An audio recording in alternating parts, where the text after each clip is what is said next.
Assalamualaikum warahmatullahi wabarakatuh. Teman-teman, kembali lagi di channel YouTube saya, Khairun Imam. Nah, di video kali ini kita akan menyaksikan beberapa tayangan yang sangat menarik dan juga sangat-sangat mengejutkan, di mana Roy Suryo semalam di Rakyat Bersuara menjelaskan sampai berbusa-busa mengenai UTS Insert, tempat Gibran menjalani pendidikan di luar negeri. Dan yang menarik adalah Ibu Ina Lim langsung membongkar bagaimana kebohongan ataupun ketidakjelasan data yang dibuka oleh Roy Suryo. Bahkan Ibu Ina Lim menantang Aiman, kalau mau melihat ataupun mengetahui seperti apa UTS Insert, cukup datangkan CEO dari iNews. Waduh, ini menarik nih. Kira-kira siapa ya? Nanti kita simak videonya. Karena selain itu, saya juga punya tayangan di mana Ade Armando ikut mempermalukan habis-habisan Roy Suryo sampai-sampai mempertanyakan terkait dengan disertasinya. Wah, Roy Suryo ketika mendengar disertasi langsung panik teman-teman, langsung ngamuk, langsung kayak orang kerasukan. Waduh. Nah, terakhir ada informasi yang tidak kalah menariknya, bahwa gugatan Bonatua itu ditolak sepenuhnya. Kayaknya sih oleh DPKP teman-teman ya, tapi nanti kita simak videonya. Tapi sebelum kita mulai, jangan lupa like, subscribe, dan share. Dan tanpa perlu berlama-lama lagi, mari kita mulai videonya berikut ini. The University of Technology Sydney. Oke. Ini kan English Prep kan? Betul. English Preparation kan? Adanya di UTS Insert tahun itu ya ini. Oh. Nggak ada pendidikan diploma, nggak ada foundation. Mas Gibran tahun berapa waktu itu? 2005, 2007. Kalau iNews mau mempraktikkan jurnalisme sejati dan membuktikan apakah benar saat itu Insert cuma sekolah bahasa atau sudah punya program diploma, sebetulnya nggak perlu jauh-jauh mencari narasumber. CEO dari iNews sendiri, Angela Tanu Sudibyo, adalah alumni Diploma of Communication Insert tahun 2005-2006. Hadirkan saja CEO-nya sendiri. Di iNews, Roy Suryo mengatakan bahwa tahun 2005 tidak ada program diploma atau foundation di Insert. Pernyataan ini bukan opini. Ini bisa diverifikasi. Saya punya bukti dari website resmi UTS dan Insert yang sudah saya tampilkan di buku ini untuk mengedukasi publik. Jadi kalau informasi bahwa Insert saat itu hanya sekolah bahasa terus diulang-ulang, padahal ada sumber primer yang bisa digunakan untuk memeriksanya. Menurut saya ini sudah menjadi penyesatan informasi kepada publik. Kalau memang tujuannya mencari kebenaran, kenapa informasi yang bisa dibantah dengan sumber resmi terus diulang-ulang? Netizen, yuk belajar cek sumber yang kredibel. Jangan langsung percaya saya, jangan juga langsung percaya Roy Suryo atau iNews. Cari sumber primer, cari dokumen resmi, baca sendiri. Karena mencari kebenaran bukan mencari informasi yang cocok dengan apa yang sudah kita percaya. Wih, keren banget penjelasan Ibu Ina Lim ya. Ini baru penjelasan yang bisa membuat kita terpesona teman-teman. Apalagi ketika Ibu Ina Lim mengatakan jangan langsung percaya saya, jangan langsung percaya Roy Suryo maupun iNews. Waduh, dan beliau memberikan salah satu rekomendasi narasumber yang mungkin Aiman bisa undang untuk menjelaskan mengenai UTS Insert, yang dimana CEO-nya sendiri teman-teman. Coba Aiman, undang tuh CEO Anda, undang untuk menjelaskan seperti apa pendidikan UTS Insert yang dia jalani di tahun 2005. Bisa saja kan Aiman mendapatkan penjelasan lebih bagus dari CEO-nya, bukan dari omon-omon Roy Suryo, karena Roy Suryo ini kosong melompom teman-teman. Nggak ada isi, orat doang yang gede. Ini bicara jadi agak panjang nih ya. Iya, oke, silakan. Dalam pandangan saya, apa yang terjadi saat ini adalah upaya secara serius untuk mendelegitimasi keluarga Pak Jokowi. Jokowinya, Gibrannya, Kaisangnya. Itu harus dihajar terus. Tujuan akhirnya adalah 2029. Ya, Anda ini sudah bertahun-tahun ada di Australia. Saya tanya tadi kenapa Sebentar, ini kita bicara dulu. Enggak, saya tujuannya 2029. Bagaimana logikanya coba? Jadi gini, sekarang kita bicara politik ya. Iya, nggak apa-apa. Sekarang ini Pak Jokowi kembali menempati posisi yang penting dalam dunia politik Indonesia. Sepakat. Sekarang Pak Jokowi sungguh-sungguh kembali berpolitik. Ya, dia akan menjadi salah satu tokoh yang mungkin sekali akan menjadi orang penting di PSI misalnya. Ya, ini tujuannya adalah ke arah 2029. Entah itu pemenangan Prabowo Gibran, entah mempertahankan Gibran, atau juga mengangkat PSI kan. Ya, ini menjadi bahaya buat banyak pihak. saya melihat secara kontinu ada berbagai pihak yang terus-menerus berusaha menghabisi baik Pak Jokowi maupun Gibran maupun kemudian Kaisang dan PSI-nya. Saya nggak mau sebut siapa yang berada di belakang Bung Denny dan Tapi ada. Roy Suryo. Tapi kalau kita Tapi ada. hampir pasti ada kalau dalam pandangan saya. Ada orang di belakang itu. Bentar Mas Aiman. Kita itu bicara masalah orang tuh yang diuji kata-katanya jujurnya atau enggak. Dulu ada yang bilang, saya di sini mau istirahat, ngomong cucu di Solo. Kemudian saya akan lihat. Nyatanya orang itu enggak jujur. Orang itu bohong sekarang. Anda juga nggak jujur, Roy. Makanya. Anda itu lebih nggak jujur dari orang-orang nggak jujur. Anda yang nggak jujur. Orang panutan Anda itu yang nggak jujur sama sekali. Sekarang diikuti anaknya. Kalau anaknya jujur, tunjukkan saya ijazah selesai. Bulet-bulet kayak bapaknya. Mau bikin cari ijazahnya, bikin reunian. Cari ininya, bikin surat-surat yang nggak jelas. Mana? Kejujuran dan makanya kalau nggak jujur nggak usah dipilih. Rakyat Indonesia dengar, nggak jujur nggak usah dipilih. Udah jelas aja sekali. Dan itu gampang. Udah, ya kan memang nggak usah dipilih. Wong Pak Jokowi nggak akan maju lagi. Lo ya kan? anaknya. Iyalah. Ya. Ketakutan dia sama Gibran. Nah saya mau bilang, kalau Roy bicara jujur, saya mau tanya, disertasi Anda tuh sebenarnya bisa diluluskan nggak? Anda itu ketika menjadi mahasiswa UNJ, Anda itu sedang dalam penjara. Konyol banget. Itu harus dibatalkan. Nggak bisa, aturan itu nggak Betul. ada. Betul. Jadi dengan mudahnya saya tunjukkan nih transkripnya. Iya itu 3,86 jelas UNJ. Nggak usah susah-susah. Makanya Semua dipertanyakan. ada tanda tangannya. Mana Jokowi bisa nunjukkan tanda tangannya? Makanya dipertanyakan. Kok bisa-bisanya orang di penjara? Dipertanyakan nanti akan ngalami orang-orang itu. Orang yang di penjara saja. kok menyelesaikan Apalagi disertasi? Anda nggak jelas. Kembali Mas Ade. Jadi menurut Oh panas Roy Suryo loh. Ya dia menunjukkan dengan bangganya transkrip nilainya, ijazahnya. Tapi kan kalau kita pakai logika Roy Suryo ya kan, dia kan selalu mengatakan, saya pegang primary evidence dari skripsi Jokowi.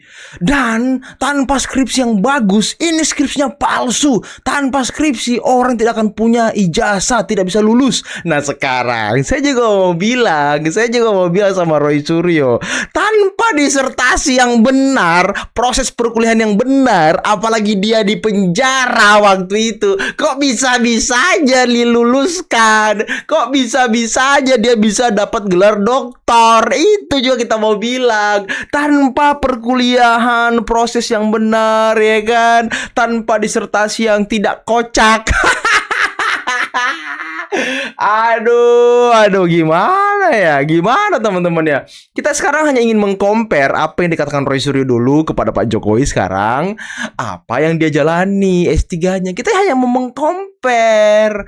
Ini kan sesuatu yang anomali, teman-teman. Aduh Roy dan ya saya tuh selalu punya pandangan, orang yang banyak omong, orang yang banyak bicara, ya kan, biasanya tuh bualannya banyak teman-teman. Kebohongannya banyak. Kalau wakil presiden kosong, presiden mengajukan 2 nama kepada MPR, 2 nama calon wakil presiden untuk dipilih. Yang ketiga, kalau presiden dan wakil presiden kosong, triumvirat menjadi pelaksana tugas presiden, kemudian MPR memilih dari pasangan calon pemenang pertama dan kedua. Kalau 2024 itu yang bisa mengajukan adalah koalisi paslon Prabowo Gibran dan koalisi paslon Anies Muhaimin. Kenapa Ganjar Mahfud tidak? Karena dia bukan pemenang pertama dan kedua. Jadi itu mekanismenya. Kalau siapa orangnya, saya tidak bicara figur. Yang saya sedang bangun bukan adalah membangun personal. Yang saya sedang soal adalah persoalan institusional kepemiluan kita yang dirusak dengan mengotak-atik aturan dalam hal putusan 90 maupun peraturan KPU 19/2023. Berarti jadi saya tidak menyoal personnya, menceritakan sosok ya, nggak ada sosoknya ya. Tidak. Ya udah tunggu sampai 2029 lah Mas, udah gitu aja, sederhana kan? Tunggu aja sampai 2029. Orang nggak ada calonnya kok. Kalau ada calonnya ya silakan gitu loh. Kalau nggak ada calonnya kita tunggu sampai 2029. Kecuali Bang Roy mau gantikan gitu loh. Ya. Justru Kalau ada persoalan, Ya calonnya siapa? loh, justru karena tidak bicara calon, kita bicara sistem. Oke, yang Maka- emang ada yang lebih bagus dari Gibran, saya tanya. Hah? Ada yang lebih bagus? Saya tanya. Silakan dijawab. Ada nggak yang lebih Ada, bagus? ada. Ada Nanti yang saya lebih jawab. bagus dari Gibran? Ada. Hah? Ini- Gibran paling bagus. Betul. Ini- Kalau Gibran itu paling iya. bagus. Ini yang saya sampaikan. Ya. Jatuhnya Biar Bang Denny tahu Gibran paling bagus. Sikat Bang Ya, Lecu. Ini saya yang ngomong. Sikat Bang Lecu. Ya jelas kan Bang Denny? Ya, Ya, oke. karena- Ya itu dari saya ya. Sikat Bang Lecu. Waduh, tadi Denny Indrayana nanya ya kan, siapa yang lebih bagus ya kan? Dia nanya ke penonton kan, coba jawab siapa yang lebih bagus. Ya saya mau menjawab, mungkin yang lebih bagus Anies ya kan? Yang kedua, mungkin yang lebih bagus Amin Rais. Aduh. Mungkin yang lebih bagus siapa lagi teman-teman? Ganjar ya kan? Atau bahkan mungkin yang lebih bagus Denny Indrayana. Nah, itu teman-teman yang katanya dia sih katanya profesor ya kan, profesor. Tapi apakah gelar profesornya masih melekat ketika dia sudah tidak lagi bekerja sebagai tenaga pendidik atau dosen atau apapun itu? Apakah masih melekat teman-teman? Kan ini menjadi pertanyaan kita semua. Dan kira-kira siapa yang paling pantas menggantikan Mas Gibran? Siapa coba? Ayo siapa? Sunarko kah? Sunarko ataukah siapa ya? Said Didu kah? Said Didu. Boleh itu Said Didu.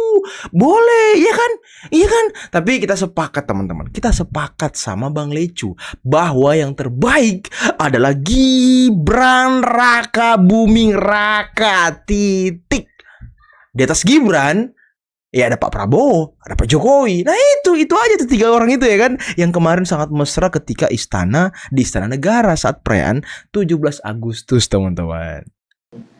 Kita merasa nggak ditolak karena saya membacanya dengan kacamata yang lain. Kalau kita memang jeli, sebenarnya tolong cermati pertimbangan yang terakhir bahwa pengabaian terhadap permintaan untuk perbaikan arsip itu bukan soal yang lepas dari tanggung jawab. Itu satu. Yang kedua, dengan segala hormat, setelah ketuk palu, saya mencatat dan sangat mencatat apa yang dikatakan oleh ketua, bahwa yang dilakukan itu adalah dalam rangka perbaikan tata kelola kepemiluan. Election in good governance. Itu sebenarnya esensi daripada pengaduan saudara Dr. Bonatua Silalahi ke DKPP. Jadi secara formal itu kewenangan DKPP. Tapi kita ingin sampaikan hanya satu orang Dr. Bonatua yang telah berhasil mengangkat isu arsip ke dalam kekisruhan, lorong-lorong gelap dari tata kelola kepemiluan, tata kelola penyelenggaraan pemilu. Jadi sebenarnya secara moral, yang paling moral, hemat saya, ini perkara yang sudah dimenangkan oleh rakyat. Dan kita tetap bersemangat. Mohon dibaca dengan cara ada pernyataan di sini bahwa soal kearsipan pemilu itu bukan soal yang bisa disederhanakan. Yang kedua itu adalah dalam rangka, dan itu yang menjadi maksud asli, ya kan, original intent dari saudara Bonatua untuk memperbaiki tata kelola kepemiluan kita. Disitulah cara saya memahami dan mengungkapkan kepada publik mengapa kita menang. Dan ini bukan langkah pertama. Kalau tentang apa pertimbangannya silakan di-download, silakan diperiksa lah. Dan ini kan sudah online. Saya membuat 4-5 catatan. Catatan pertama, bahwa ini bukan isu sederhana, ini bukan isu kecil. Ini adalah isu bernegara, yaitu isu tentang kepemiluan. Juntuh arsip calon presiden, calon wakil presiden, yang tidak boleh lagi terulang. Itu yang pertama. Dan ini adalah urusan bernegara, bukan urusan berkelurahan. Dan ini adalah membuktikan bahwa arsip kita dalam tanda tanya besar hal ehwal legitimasinya, legitimasi formal, legitimasi struktural, dan legitimasi historis. Kita bisa lihat bagaimana kampusnya Bung Hatta memamerkan, memasukkan ke dalam arsip ijazah proklamator Muhammad Hatta. Itu yang pertama. Yang kedua, dan ini yang tidak masuk dalam pertimbangan, bahwa al-ihwal tentang arsip calon presiden ini menjadi atensi publik. Dan itu menjadi persoalan yang sangat mendasar. Atensi itu berkaitan dengan moral, kepentingan moral. Dengan kata lain yang diperjuangkan itulah moral publik, kepentingan publik. Yang di sana ada kepentingan publik, bukan hanya berdasarkan etika, berdasarkan peraturan formal, peraturan DKPP. Bapak Ibu sekalian, itu yang kedua. Jadi ada atensi publik yang kalau dalam teori hukum itu namanya living law, kenyataan hati nurani rakyat, yang itu tidak dipertimbangkan. Yang ketiga, ingin saya sampaikan, etika, kode etik, etika bukan sama dengan dan tidak seluruhnya berarti kitab kode etik. Etika bukan just only code of conduct. Etika itu adalah hati kita yang terdalam. Dan kita membawa itu ke sini untuk jadi bahan pertimbangan. Diwakili oleh 288.059.000 dokter Indonesia, hanya seorang Bonatua yang genuine, genius, dan general. Yang ketiga, saya ingin katakan bahwa yang kita ajukan ke dalam bukti dan pertimbangan alasan dalam perkara ini adalah bukan tanpa dasar yang otentik. Dasarnya adalah keputusan dari sebuah lembaga yang namanya Komisi Informasi Publik, yang mendalilkan dan akhirnya memutuskan ini adalah informasi yang terbuka. Dengan kata lain, ketika Bonatua, saudara Bonatua, kalian saya membawa persoalan ini, mengadukan persoalan ini ke Komisi Informasi Publik, itu artinya ada sengketa. Ada sengketa itu artinya ada perbuatan. Adalah logis kalau ada sengketa berarti ada perbuatan.